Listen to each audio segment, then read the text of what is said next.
On a night bus just before New Year's, Lisa was heading to a new city for work. She'd just been transferred there as a sheriff. She was on the phone while looking for her bunk, only to find a man already in it. She wrapped up the call and asked him if he'd gotten into the wrong bed. The man asked when she'd booked her ticket. Lisa said her mom had booked it for her the day before. He told her he'd booked his a week earlier, and that her mom should have seen the note. When you pick L8, it shows L9 as occupied by a male passenger. Hearing that, Lisa figured her mom must have missed it. She asked the driver if she could switch seats, but he said there were no extras. Just as she was stressing over what to do, the man came over and offered to take the jump seat next to the driver, telling Lisa to take the bunk and get some sleep. After the bus took off, they eventually pulled into a rest stop. While stretching her legs outside, Lisa spotted the man sitting in the front passenger seat. Thinking about how decent he'd been, and then about her own job, she decided to go wake him up and tell him to take the bunk back. Turned out, the two beds in that section actually shared one mattress. It's impossible to get any sleep in such a cramped space. In the end, they had no choice but to start talking. The man's name was Fak. Lisa found herself warming up to this good-looking,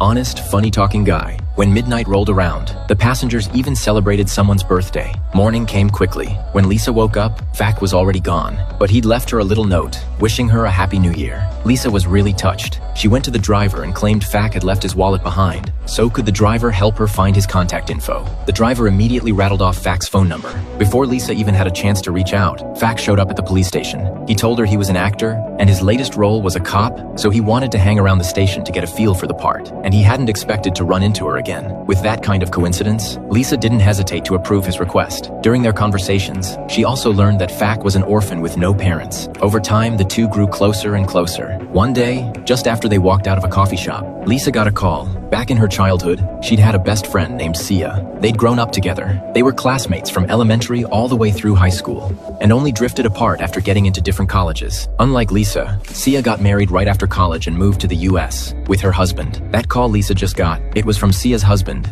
Shah had gone missing. Shite told Lisa that Sia had come back to the country a while ago for some personal matters. While she was here, they talked at least once a day. But 4 days ago, he couldn't reach her at all. So he flew back from the US that same day, only to find Sia not at home, and the car missing from the garage. He'd called his mother-in-law, but she said Sia hadn't come back either. Out of options, he called Lisa. After getting the basics, Lisa had her team pull surveillance footage and run a search on the vehicle. Then she called Sia's mom herself. The mom told her they hadn't been in touch with Sia for a long time. Apparently, Sia had gotten pretty full of herself and insisted on becoming a print model. In her parents' eyes, that kind of publicity work was beneath the family's dignity. And what really steamed them was that Shite fully supported her, so they'd cut off contact ever since. During the follow-up investigation, the neighbors all said the same thing. They knew Sia existed, but she rarely stepped outside the villa, so nobody had anything useful to share. Lisa's team told her that Sia's phone had been turned off